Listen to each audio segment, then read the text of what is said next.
नमस्कार, बहुत स्वागत है आप सभी का। मैं हूं आपके साथ नैना यादव, लेकर हाजिर हूं हमारा खास शो पूछता है इंडिया। और आज हम आपको बताने जा रहे हैं पाकिस्तान किस तरह से दोहरे चरित्र को लेकर चलता है। जी हां, पाकिस्तान का दोहरा चरित्र, जो पाकिस्तान जो चीख चीख कर ये कहता है भारत समेत दुनिया भर के मुसलमानों का हितैषी है, ये दावा करता है, और वही पाकिस्तान अब गाजा में मुसलमानों के खिलाफ कदम उठाने जा रहा है। अमेरिका के विदेश मंत्री मार्को रूबियो ने पाकिस्तान के प्रति आभार जताया। उन्होंने कहा है कि पाकिस्तान ने गाजा में शांति के लिए प्रस्तावित अंतर्राष्ट्रीय स्थिरीकरण बल में भागीदारी पर विचार करने की पेशकश की। और अब इस बीच खबर है कि पाकिस्तान के सीडीएफ आसिम मुनीर अगले कुछ दिनों के अंदर अमेरिका जाने वाले हैं। और जानकारी ये भी है कि ट्रंप और मुनीर की मुलाकात के दौरान गाजा में पाक सैनिकों की तैनाती पर चर्चा की जा सकती है। आप इसे इस रूप में समझिए कि डोनाल्ड ट्रंप ने बुलावा भेज दिया है और सीधे कह दिया है मुनीर अमेरिका में पेश हो। और उस पेशगी का आखिर मतलब क्या है? दरअसल ये सीधे सीधे डोनाल्ड ट्रंप की तरफ से ऑर्डर आ रहा है कि जिस तरह से स्टेबलाइजेशन फोर्स को लेकर बातचीत कही गई थी, और सीधे आदेश देने वाले हैं ट्रंप मुनीर को कि अपनी सेना को भेजना है सीधे सीधे अब इजराइल के पक्ष में, गाजा में हमास के खिलाफ, फिलिस्तीनियों के खिलाफ। दरअसल पाकिस्तान अमेरिका की बात काट भी नहीं सकता, वो चाहकर भी अमेरिका का विरोध नहीं कर पाएगा। और इसीलिए पाकिस्तान अब कहा यह जा रहा है कि बड़े असमंजस में है, क्योंकि पाकिस्तान सेना ना भेजकर अमेरिका को नाराज करने का जोखिम नहीं उठा सकता, और अगर वो सेना भेज देता है तो उस पर मुस्लिम विरोधी होने का ठप्पा लग सकता है, और इससे पाकिस्तान की इजराइल विरोधी और मुस्लिम हितैषी जनता का गुस्सा और फूट सकता है, और ये और भी ज्यादा मुश्किल वाले हालात हो सकते हैं। क्यों? क्योंकि पहले से ही गृह युद्ध की स्थिति में पाकिस्तान फंसा हुआ है। यहाँ पे मुश्किलें और बढ़ सकती हैं। अब ट्रंप के सामने मजबूर पाकिस्तान के संभावित कदम और उसकी मजबूरियां तो आप जानते हैं। अब आपको मैं ये बताती हूँ कि गाजा को लेकर पाकिस्तान का आखिर प्लान है क्या। कुछ दिन पहले पाकिस्तान के उप प्रधानमंत्री इशाक डार ने कहा था कि पाकिस्तान अंतर्राष्ट्रीय शांति मिशन के तहत गाजा में सेना भेजने को तैयार है, लेकिन वहां पर पाकिस्तानी जवान हमास को हथियार डालने पर मजबूर नहीं करेंगे। इशाक डार का कहना है कि पाक सेना का मकसद है गाजा में जाकर शांति की स्थापना करना, हमास को हथियार डालने पर मजबूर करना फिलिस्तीन की कानून प्रवर्तन एजेंसियों का काम है। तो भाई ये पाकिस्तान का दोहरा चरित्र नहीं तो और क्या।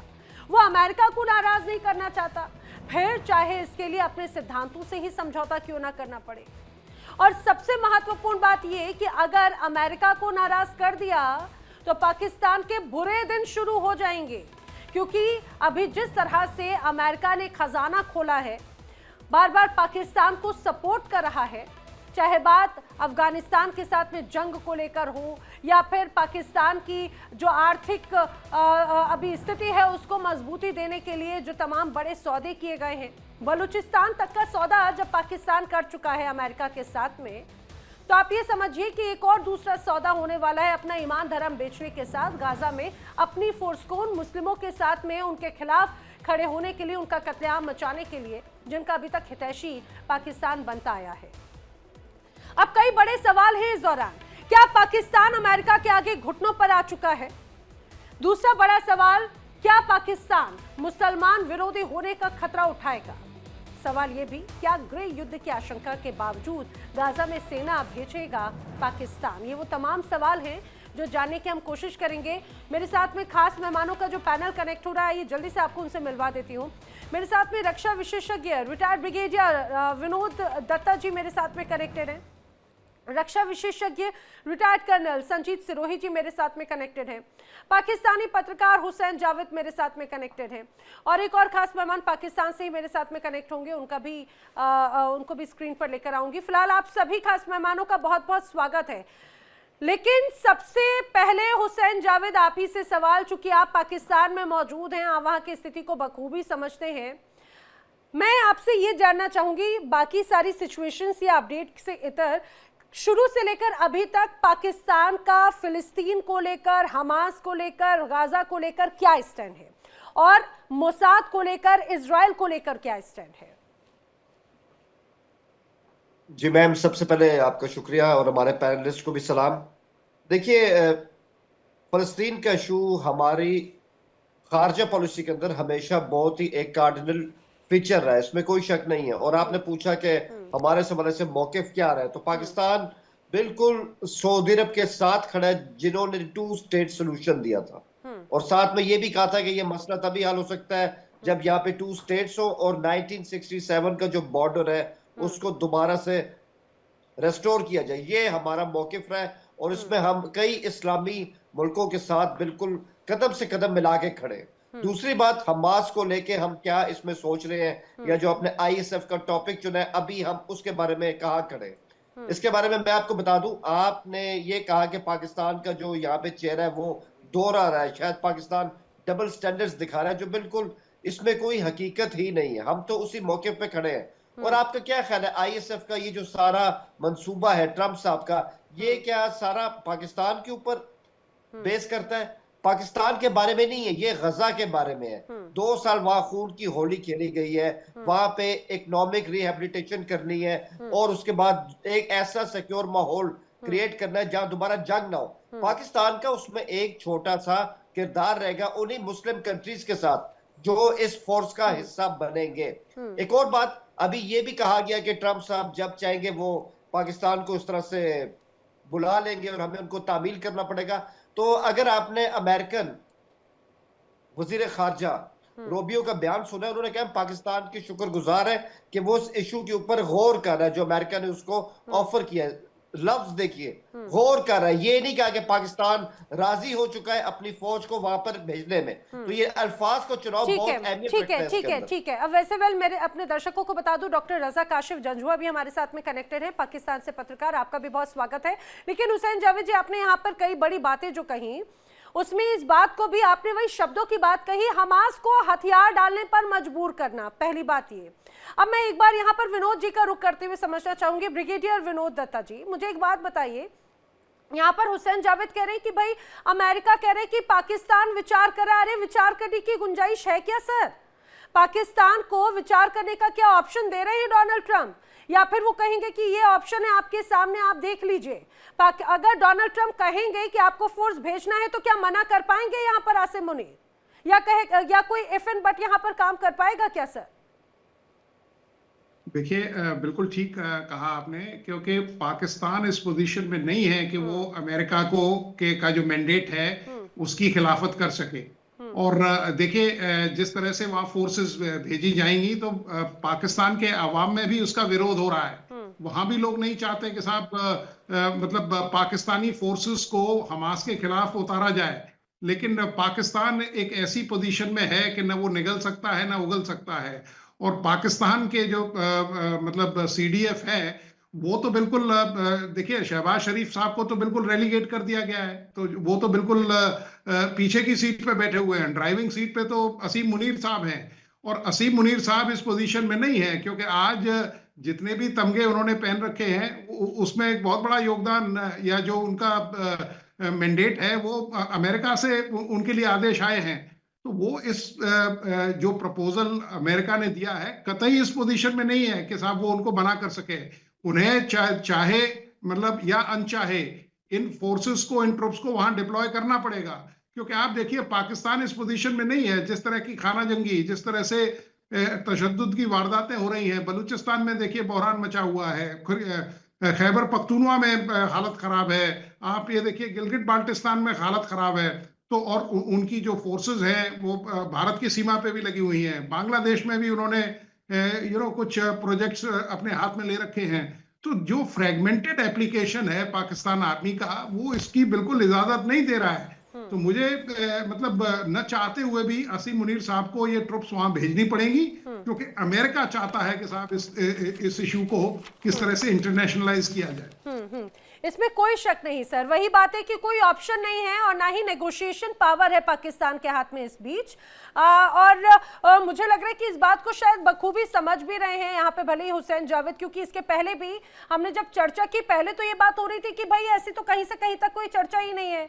जब स्टेबलाइजेशन फोर्स का, आईएसएफ की जब बात हो रही थी, तब कई पाकिस्तान से ही जर्नलिस्ट कनेक्ट हुए, बोलते नहीं ये सिर्फ मनगढ़ंत बातें हैं। मैंने कहा था कि रुकिए, थोड़ा इंतजार कीजिए और वो दिन आएगा, और देखिए वो दिन आ भी चुका चुका है। लेकिन मैं यही बात रजा कौशिक जी आपसे जरूर समझना चाह रही हूँ, रजा काशिफ, कि इसमें कोई शक नहीं कि पाकिस्तान की फोर्स आईएसएफ के लिए बहुत ज्यादा इंपॉर्टेंट मायने रखती है, क्योंकि एक लंबे युद्ध की जंग का एक अनुभव है, चाहे बात भारत के साथ में युद्ध का एक अनुभव हो या फिर इंटरनल तौर पर जो तमाम कियोस्क रहते हैं उन परिस्थितियों का, अफगानिस्तान के साथ में और जंग का अनुभव है, इसमें कोई शक नहीं। और कहीं ना कहीं इसी का ही फायदा ये जो पीस एक पूरा एक तरीका अपनाया गया है पीस टॉक के लिए, जिस सऊदी अरब की तरफ से प्रस्ताव पेश किया गया, और पाकिस्तान की इसी फोर्स का फायदा और इसी खासियत का फायदा उठाना चाहते हैं अब कि अपनों ही के खिलाफ कैसे हथियार उठाइएगा। जी बहुत शुक्रिया। बुनियादी बात यह कि आपका ये कहना कि कुछ लोगों का ये कहना है कि ऐसा नहीं होने जा रहा था, किसी ने कहा होगा, लेकिन आपके यहाँ चैनल पे और दूसरों पे भी मैंने एक ही बात की थी, ऐसा हो रहा है तो इसमें कोई ऐसा कोई प्रॉब्लम नहीं होनी चाहिए, किसी को कोई परेशानी नहीं होनी चाहिए। और अगर पाकिस्तान एक इंटरनेशनल अलायंस में जाके कहीं पीस कीपिंग मिशन करता है, चाहे आप उसको कोई भी नाम दें, बेसिकली तो पीस कीपिंग ही है ना, पीस अमन लेने के लिए, तो वो ठीक है, इसमें कोई हर्ज नहीं है और वो आज हो जाता है तो अच्छी बात है, कोई मसला नहीं। अच्छा, दूसरी बात ये आ गई कि रजा काशिफ जी ये नहीं है कि पीस कीपिंग टॉक की वजह के कारण वहां पर अगर आप लोग जा रहे हैं, बात ये है कि गाजा को या हमास को हथियार डालने पर मजबूर करना है और इजराइल का पक्ष लेकर आप जा रहे हैं।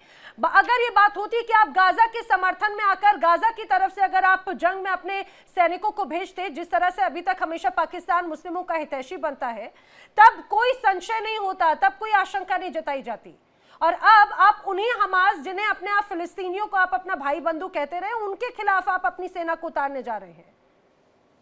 अच्छा देखें, एक तो ये कि आपने कोई चिंता नहीं करनी, इस पे कोई परेशानी नहीं होनी, आपको कोई किसी किस्म का दुख नहीं होना चाहिए कि क्या करने जा रहे हैं।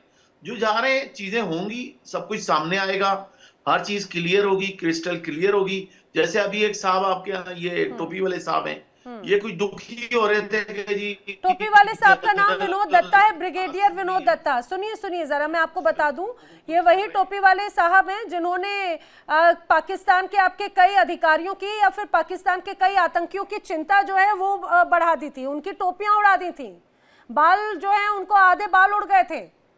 तो मैं टोपी वाले साहब की खासियत बता दूं, सोच समझ के बोलिएगा जरा। मामलात हैं, हर देश के अंदर, हर मुल्क के अंदर कोई ना कोई प्रॉब्लम्स चल रही होती हैं, कुछ ना कुछ। मुझे लग रहा है कि रजा काशिफ का थोड़ा सा यहाँ पर नेटवर्क का कनेक्शन का इशू हो रहा है, लेकिन यही बात संजीत सिरोही जी मैं आपकी तरफ लेकर आना चाह रही हूँ। अब पता नहीं, हालांकि यहाँ पर रजा काशिफ बोल रहे कि अगर भेज रहे हैं तो क्या हो जाता है, इसमें क्या तकलीफ है। अरे तकलीफ तो ये है, दोहरा चरित्र जिन्हें हमेशा अपना भाई बंधु कहते थे, क्या उनके खिलाफ ही अब पाकिस्तान हथियार उठाएगा तो सवाल नहीं पूछे जाएंगे? नैना जी, सबसे पहले तो जावेद साहब ने बड़े अच्छे अच्छे पॉइंट दिए हैं, मैं उन्हीं पॉइंट को लेके आप बात को आगे बढ़ाना चाहता हूं। सबसे पहले हमको ये समझना है कि ये जो फोर्स जा रहा है, ये पीस कीपिंग के लिए नहीं जा रहा है, पीस एनफोर्समेंट के लिए जा रहा है, ये बात समझनी चाहिए। और इनके जो डिप्टी प्राइम मिनिस्टर और फॉरेन मिनिस्टर जो इशाक डार ने बिल्कुल साफ साफ कहा है कि our job is peacekeeping and not peace enforcement. तो इसका मतलब ये है कि पीस कीपिंग के लिए नहीं, पीस कीपिंग तब होता जब दोनों साइड अलग अलग बैठी होती और एक डीमिलिटराइज जोन होता और उसके अंदर आपको पीस होता। जैसे यूएन पीस कीपिंग फोर्स जाता है, वो वहां पे जो है पीस को जो है बरकरार रखता है। इनको पीस बरकरार नहीं, इनको पीस इंश्योर करना है, एनफोर्स करना है। और वो इसलिए करना है क्योंकि हमास का पिछले हफ्ते ही उनके जो लीडर्स हैं उन्होंने बयान दिया है कि हम एक ऑर्गेनाइजेशन है, हम जो है अपने हथियार जो है नहीं डालेंगे। तो सबसे बड़ी समस्या जो पाकिस्तान के लिए आने वाली है, पाकिस्तान क्या ये जो भी इंटरनेशनल स्टेबलाइजेशन फोर्स का हिस्सा बनेंगे, उनके लिए सबसे बड़ी प्रॉब्लम ये है कि जो गंदा काम इजरायलीज पिछले 2 साल से नहीं कर सके डिसआर्म करने का हमास को, अब ये जो इंटरनेशनल स्टेबलाइजेशन फोर्स है इनको ये जो है काम करना पड़ेगा, हमास को डिसआर्म करना।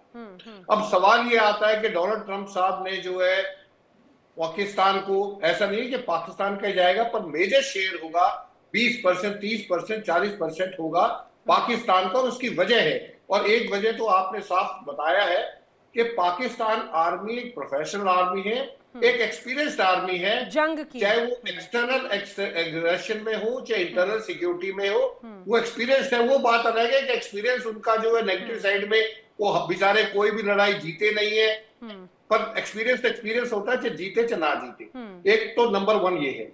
नंबर दूसरा, अगर आप इस इलाके में देखें तो सबसे ज्यादा जो फौज है वो पाकिस्तान के पास है, तुर्की के पास है, ईरान के पास है। इजराइल ने तुर्की का मना कर दिया कि तुर्की को हम यहाँ पे नहीं आने देंगे, ईरान आएगा नहीं। तो सबसे बड़ी जो 6,20,000 या 6,50,000 शायद पाकिस्तान की आर्मी है, वो उसमें से जो है बड़ा शेयर जाएगा। तो 2 रीजन है मेन, पहला उनकी स्ट्रेंथ, मिलिट्री स्ट्रेंथ, और दूसरा उनका एक्सपीरियंस। तीसरा जो डोनाल्ड ट्रंप साहब को आसिम मुनीर के ऊपर भरोसा है, क्योंकि मेरा ख्याल आसिम मुनीर साहब पूरी दुनिया में एक ही आर्मी चीफ होंगे जो कि व्हाइट हाउस में 1-on-1 यूएस प्रेसिडेंट के साथ लंच करके आए हैं। तो जब उन्होंने वहां लंच करा है और नमक खाया है, तो उसका तो अब जो है इनको जो है पेमेंट करनी पड़ेगी, क्योंकि अमेरिका एक बिजनेस कम्युनिटी है। अमेरिका कोई भी चीज देता है तो उससे बदले में डबल चीज देती है। तो ये तो आसिम मुनीर साहब को उस टाइम सोचना चाहिए था जब लंच किया था। तो ये जो है ये देना पड़ेगा। अभी यानी कि सिरोही सर, आप ये कह रहे हैं कि अब ये कीमत चुकाने का वक्त है क्या? डोनाल्ड ट्रंप ने कहा कि हमने जितना आपको राहत दी है, जितनी मदद की, और अब वक्त है उसकी कीमत चुकाने का। बिल्कुल नैना जी, कीमत चुकानी पड़ेगी, क्योंकि डोनाल्ड ट्रंप साहब कोई बेवकूफ नहीं है कि वो जो हर जगह कहते हैं my favourite field marshal, my favourite field marshal. ऐसे नहीं कहते, वो बिजनेसमैन है, उनको पता है कि किसी भी चीज को पाने के लिए किसी चीज को देना पड़ता है। तो उन्होंने आसिम मुनीर साहब को व्हाइट हाउस में लंच करा दिया, शहबाज शरीफ के साथ 2 दफे मिल लिए, तीसरी दफे उनको फिर बुला रहे हैं वहां पे जो है इजिप्ट में जो पीस डील हुई थी गाजा की, उसमें सब पब्लिक के सामने, वर्ल्ड लीडर्स के सामने माय फेवरेट फील्ड मार्शल बोल दिया। तो ये तो अब उनको देना पड़ेगा, जो अपनी फौज को भेजना पड़ेगा। अब प्रॉब्लम ये आती है कि फौज को भेजने के बाद उनको क्या प्रॉब्लम आ सकती है। सबसे पहले पाकिस्तान, जैसे हमास को मैंने कहा डिसआर्म करना पड़ेगा, which is a big challenge for any international stabilising force, चाहे वो किसी भी देश का हो। जब वहां जाएगा और हमास हथियार नहीं डालेगा तो हमास को डिसआर्म करना, इसका मतलब है अगर वो हथियार नहीं डालेगा तो वहां पे लड़ाई हो सकती है, जिसके लिए पाकिस्तान में बैकलैश बहुत खतरनाक होने वाला है। क्योंकि पाकिस्तान में जो इस्लामिस्ट पार्टी है, चाहे उनके सेनेट में, उनके असेंबली में इतने रिप्रेजेंटेशन नहीं हो, लेकिन वो सड़क पे हजारों आदमी उतार सकते हैं। और जब वो हजारों आदमी सड़क पे उतरेंगे और उधर जो है पाकिस्तान के पीटीआई जो इमरान खान की पार्टी है, वो जो सड़क पे उतरेगी उसको कैपिटलाइज करेगी, फिर ये आसिम मुनीर साहब के लिए बड़ा मुश्किल हो सकता है। तो ये आसिम मुनीर साहब अब बीच में फंस चुके हैं ना। वो उसको अगर हाँ करते हैं डोनाल्ड ट्रंप साहब को, तो अपने देश में खतरा है, और अगर उनको ना करते हैं तो जो आने वाले समय में उनको इमदादी मिलनी थी, चाहे वो मिलिट्री हो चाहे इकोनॉमिक एड मिलनी थी, बंद हो जाएगी। डोनाल्ड ट्रंप साहब ने जो अभी $400 मिलियन जो दिए हैं F-16 की अपग्रेडेशन के लिए, वो क्या बेवकूफ है? वो दे रहे हैं, वो देंगे तो काम तो लेना पड़ेगा ना उनको। कीमत वसूलने की बात है। हुसैन जावेद, आप मुस्कुरा रहे थे इस बात पे, लेकिन जो भी सिरोही जी ने तमाम जो पॉइंट्स गिनाए हैं, आप उनसे तो सहमत होंगे। ये इम्तिहान का वक्त है पाकिस्तान, चाहे शहबाज शरीफ हो या फिर आसिम मुनीर हो, उनके लिए इम्तिहान का वक्त है, इसे तो मानते हैं आप? देखिए, मैं अगेन अपनी बात को वहीं पे ले जाऊंगा कि आपने शायद अमेरिकन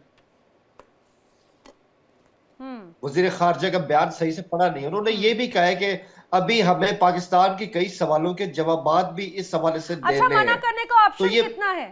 मना करने की कितनी इम्यूनिटी है, ये बताइए जरा। अगर वो बोलते हैं कि अच्छा, आसिम मुनीर कहते हैं कि ठीक है भाई, हम इतना कॉम्प्रोमाइज करने के लिए तैयार हैं कि आपने जो हमें निवेश और जो तमाम सुरक्षा प्रोवाइड कराई है, आप उसमें से कमतर कर लो, लेकिन हम अपनों का खून नहीं बहाएंगे, हम अपने हाथ गंदे नहीं करेंगे, क्या ये बोल सकते हैं आसिम मुनीर?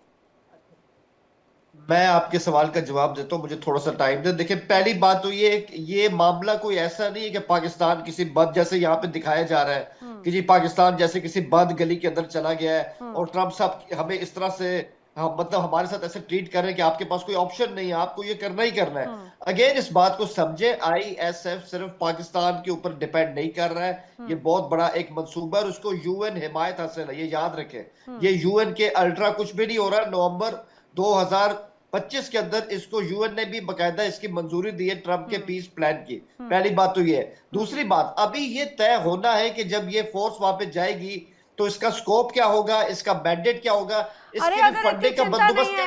है, इतनी चिंता नहीं हुसैन जावेद, तो मीटिंगों पे मीटिंग, बैठकों पे बैठक कर रहे हैं लगातार आसिम मुनीर। अभी हाल ही में आसिम मुनीर ने इंडोनेशिया, मलेशिया, सऊदी अरब, तुर्की, जॉर्डन, मिस्र और कतर जैसे कई देशों के सैन्य और अधिकारियों से भी मुलाकात की है।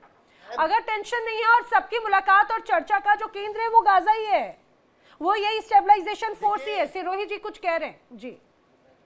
मैं जावेद साहब को बता रहा हूँ, इस पे हम कोई ये नहीं कह रहे हैं कि जी वो सिर्फ पाकिस्तान ही भेजेगा। इंटरनेशनल स्टेबलाइजेशन फोर्स जो है सब देशों का जाएगा, और इसमें ज्यादातर क्या मेरा ये सोच है कि सारे के सारे जो इंटरनेशनल स्टेबलाइजेशन फोर्स के हिस्सा होंगे वो मुस्लिम कंट्री से होंगे। और इसलिए अगर आप देखेंगे आसिम मुनीर में, जैसे नाना जी आप बता रहे थे, उन्होंने जो बातचीत की है, मुलाकात की है, वो मलेशिया के, इंडोनेशिया के, तुर्की के इन लोगों से बात करिए, वही मुस्लिम कंट्री जिनके चांसेस है वहां पे जाने की। नंबर 1। नंबर 2, जो जावेद साहब कह रहे थे कि नहीं ये तो यूएन का मिशन नहीं है, ये यूएस मिशन है, इसको डोनाल्ड ट्रंप साहब डायरेक्ट सुपरवाइज करेंगे, और इसमें अमेरिका के 2 स्टार जनरल होंगे जो कि इसको पूरे जो फोर्स, इंटरनेशनल स्टेबलाइजेशन फोर्स होगा, उसको जो है कमांड करेंगे। नंबर 1। नंबर 2, जो ये हुसैन साहब कह रहे थे कि अभी कई चीजों के जवाब बात वहां पे अटकी हुई है पैसे के ऊपर। पाकिस्तान ने डिमांड की है कि हर सैनिक के लिए $10,000 उनको लेने हैं, जबकि जो है अमेरिका जो है इस चीज के ऊपर अभी बार्गेनिंग चल रही है, कह रहे हैं कि हो सकता है वो $8,000 हो। तो अभी ये पैसे का मामला फंसा हुआ है। पैसे का मामला जब पाकिस्तान को लगेगा कि पैसा, हाँ हमारे सैनिक भी खुश रहेंगे, पैसा मिलेगा, तो ये जाना तो पड़ेगा। इसमें हुसैन जावेद साहब आपके पास ऑप्शन नहीं है। आप इस चीज को ये मत सोचिए कि हमें एक उसमें डाल दिया, टनल में डाल दिया और लेफ्ट राइट कुछ नहीं। अब आपको या तो वहीं खड़े रहना, पीछे आना, या आगे जाना। आप लेफ्ट राइट नहीं कर सकते। जावेद साहब बिल्कुल जी, सुने एक मिनट, मैंने आपकी बात सुनी, मैं आपको बड़े साफ अंदाज से यहाँ पर कह देना चाहता हूँ। अगेन मैंने कहा हम किस चीज पे फंसे, पैसे का मसला नहीं है। मसला है कि ये फोर्स जो इतनी बड़ी फोर्स बनने जा रही है, इसका मैंडेट क्या होगा, इसका स्कोप क्या होगा। और ये मत भूलिए सिर्फ फोर्स नहीं बननी है, इसके साथ पूरा एक फलस्तीनियों का टेक्नोक्रेट सेटअप बनना है जो इनके साथ डील करेगा। अभी वो भी नहीं बना है, और सबसे बढ़ के एक पूरा पीस बोर्ड भी अभी उसका क्या अमल में आना है। तो हम मेरे ख्याल में बहुत सारी जो बातें ना उनको बहुत पहले यहाँ पे तय करके बैठे कि शायद ऐसा हो जाएगा। तो मैं बता दूं बहुत सी चीजें तय होनी है। और अगेन मैं उसी बात के साथ खड़ा हूं। पाकिस्तान में यह मसला नहीं है कि हमारी फौज को वहां पे जाना चाहिए या नहीं जाना चाहिए। हमारी फौज उसका हिस्सा जरूर बनेगी, लेकिन ये कहना है कि सिर्फ पाकिस्तानी आर्मी आगे जाएगी और हमास को उसने डिसआर्म करना है, पाकिस्तान को जॉब भी ये दी गई है, ऐसा बिल्कुल नहीं है। हर फौज को एक रोल दिया जाएगा और उसको तय किया जाएगा कि उसका रोल क्या होगा। जस्टिफाई करें, और यही बात तो यहाँ पर सिरोही जी ने भी कही है कि जो डर्टी हैंड करने वाली जो पूरी प्रोसेस है ना, वो दे दिए सीधे सीधे पाकिस्तान के हाथ में। 100% जिम्मेदारी नहीं है आपकी, बड़ी जिम्मेदारी मान लीजिए 20 से 30% की ही जिम्मेदारी है। बड़ा सवाल तो यही है कि अभी तक हमेशा आप हमास को, फिलिस्तीनियों को या उनके पक्ष में आवाज उठाते रहे, तो क्या आप उन्हीं के हाथ में, उन्हीं के खिलाफ हथियार उठाएंगे क्या? बड़ी बात तो यही है। रजा काशिफ कुछ कह रहे थे, उस समय उनकी बात अधूरी रह गई थी जी। पहले रजा काशिफ का मैं यहीं पर रिएक्शन लेना चाह रही हूँ। रजा काशिफ, बात यही है कि अब डर्टी पॉलिटिक्स जो है अब दरअसल असल में अब शुरुआत हुई है। जिस रूप में अमेरिका की तरफ से बड़ी मेहरबानियां की गई, बड़े इन्वेस्टमेंट्स की बात कही गई, लेकिन अब वक्त है उस नमक का कर्ज चुकाने का। और यही बात है, बार बार ये कहा जा रहा है कि भाई अब यू टर्न का कोई ऑप्शन नहीं है आसिम मुनीर के सामने।